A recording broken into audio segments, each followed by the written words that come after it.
it goes. Stand by on my count. I'm going to point who's going to go first. X. Hold on. I'm going to point you. You start, okay? So look at me. Look at me. If I'm going to do this, you start. All right? Stand by.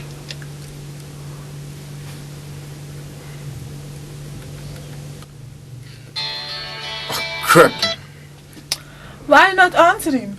It's not important. Why don't you ever answer your phone when I'm in the room? Stop asking all these questions. Uteni, hachonga, kandiyeke, leave me alone.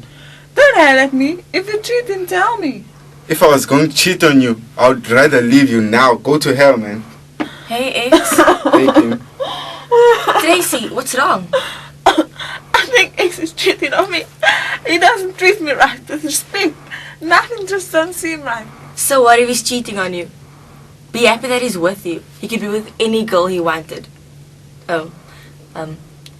So what if he's cheating on you? Be happy that he's with you. He could be with any girl he wanted.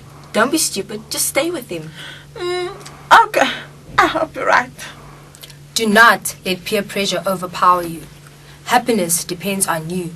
So, would you rather be a fool for love, or would you rather be alone than to be unhappy?